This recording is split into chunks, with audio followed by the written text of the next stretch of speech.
Hey everybody, Barry here again. So yesterday was my birthday, so I took the day off, and I just got to show you guys my new jacket. This is what Donnie and Craig bought me for my birthday, and it's gonna be kind of hard to show you actually. See if I can take this thing off. Anybody who knows me knows that I'm into leather jackets and stuff, so this is really cool. And here we have it specially embroidered just for me. So that's really, really exciting. See if I can put this thing on. It's really heavy. And I went home and my wife was like, I made a cake for you. And I was like, oh, cool, a traditional cake, you know, with icing and frosting and eggs and batter and stuff. Nope, it was 3 layers of like craft beer and a couple of breezers and a bottle of Kraken rum. And so very exciting. I don't drink very much, so it's probably gonna last me like 10 years. But overall, good day. So here we are back at the Grand Caravan build, and I don't actually have the van here yet, but I'm gonna be bringing it up kind of soon in the next week or so. Just want to make sure I get the engine done first, the transmission, the rear end. So today I'm gonna haul the engine and transmission out of the rat rod, get the clutch gear, get the flywheel, all that stuff. And also, these are the axle shafts from the last video I did of the 8.8 build where I obliterated one bearing. And the machinist buddy brought them home and machined 48 thou off. And while I'm kind of embarrassed to say that, I was off by that much. But when I measured it, I thought it read 4 thou, but it was 40 over. So that's what made the bearing explode into 9 million pieces. So I think I'm gonna go ahead and press those bearings on one day this week too.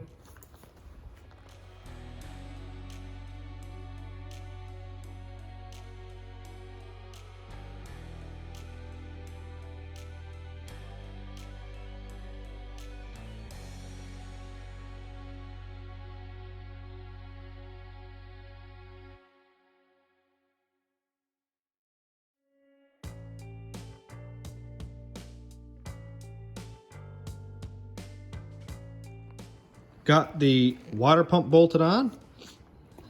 Alternator brackets all bolted on.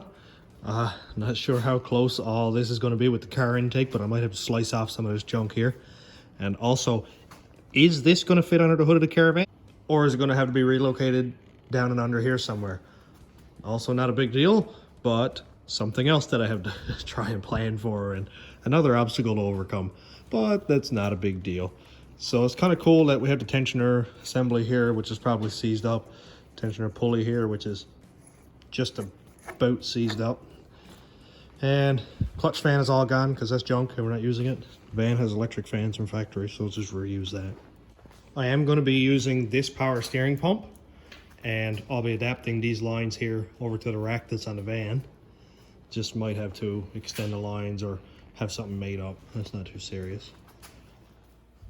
So we're back at the house in my own personal garage and gonna take the engine transmission out of the rat rod.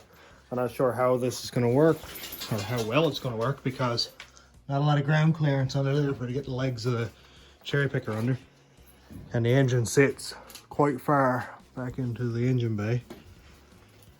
So let's try it, see what happens.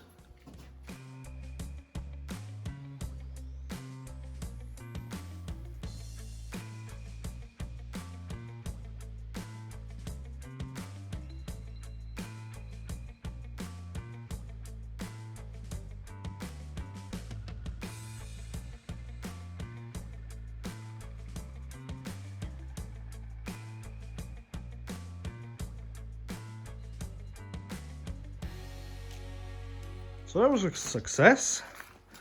Transmission is out. I had to take the shifter off, of course, because it's 4 feet tall. Now I can go ahead and split these two up.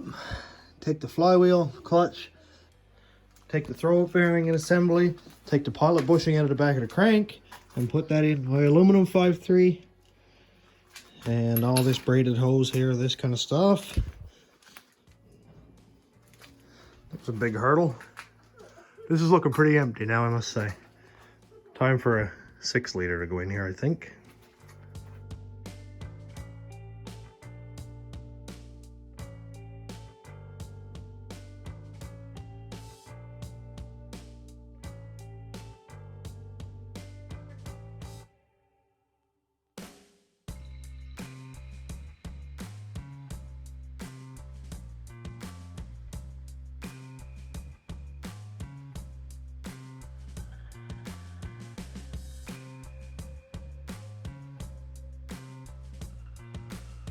Okay, engine and transmission are separated. Flywheel is off. Pressure plate. Clutch is right there. And I dumped literally every drop of oil on the ground when I took the engine over. So I gotta get some speedy dry on that. One thing that does kind of make me nervous is look at how much damage is done on this pilot bushing. It's widened out like a lot. Like, it's huge compared to what the actual pilot shaft is. So why that was wearing so much, you can see the ridge right there. That's crazy. Why it was wearing so much, I don't know. But I'm definitely going to have to look into that. I'm not going to reuse this one, obviously.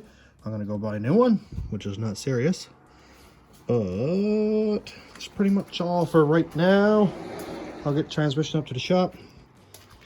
Get the flywheel nut bolted onto the aluminum 5.3. And we're in business. So we're getting a lot done in a short period of time. Really step over the oil. So I just got to go up to the shop, bolt the flywheel on and all that fun stuff, and get the clutch and all that bolted on, get a new pilot bushing in the crank. I'm looking at my flywheel. Doesn't look so great, but it's pretty much exactly how it looked when I put it in. It had a lot of hot spots on it, but it wasn't warped or anything. So I have a random orbit sander that I just put on like a 220 or 320 grit sanding pad on it and went to town. Just went around and around and around. Just evenly went the whole way around with no pressure, just, you know, kind of even everything out. There's no grooves or anything in it.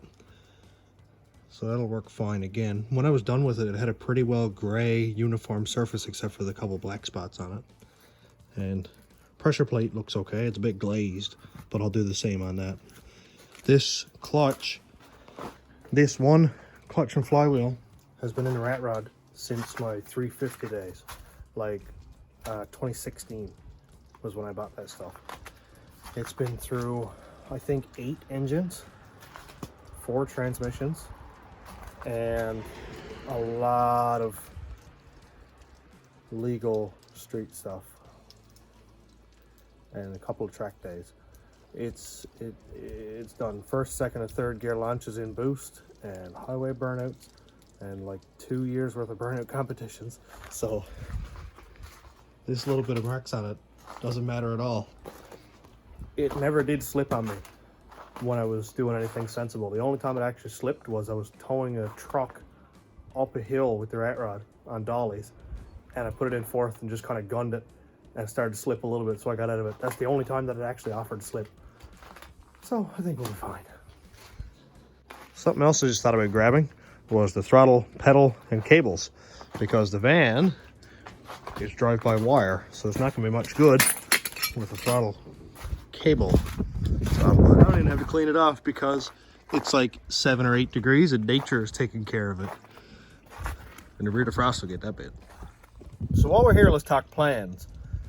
The first plan when I get the Cadillac up to the shop is pull out the engine, of course. Get the engine transmission out of the way, get the whole transaxle assembly, the axles, all that stuff out of the way. Then I'm gonna go ahead and tear the interior out of it. And what I'm gonna do is take out everything from the seats forward. I'll probably leave the dash and the column and all that stuff because I don't think it's gonna be in the way. But this lower center console thing here, that's gotta go. 2 front seats are going, and I'll pull the carpet, peel it back to where the rear seats are. That way I can get at everything in under here for the clutch pedal assembly, change the gas pedal, chop out the firewall and a bit of floor that I'll need. There is a lot of room in under this thing, but the rack is like right down back here, right down by this flex pipe here.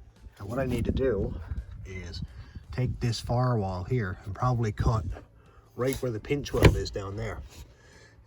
Right there. I would say I'll cut it right on that pinch weld and pull the firewall out, because the engine is going to sit back really far, I think. If I can get the engine, the front of it, to sit like right here, I'll be happy. And we'll see when I get it in what kind of intake manifold I'm going to be able to use. A buddy of mine's got an LS1 Trans Am intake manifold that I think is going to work absolutely perfect. I'll just have to kind of cut up my water pump a little bit like the outlet on the water pump is going to hit the manifold or the throttle body, so I'm going to have to kind of make something work there. Also, alternator's not going to fit because it's really, really high. The alternator is going to be like up over the hood, and I'd much rather have a turbo sticking out of the hood than an alternator because that's just dumb looking. So when I get the AC condenser out, I'll be able to push the rad ahead quite a lot. I probably got 6 inches of room there where I can move it ahead. Now, something I'd like to see is a big dirty intercooler right where that chrome grill is. That would be cool. I know I haven't actually started at the van itself yet, and I'm not delaying or anything.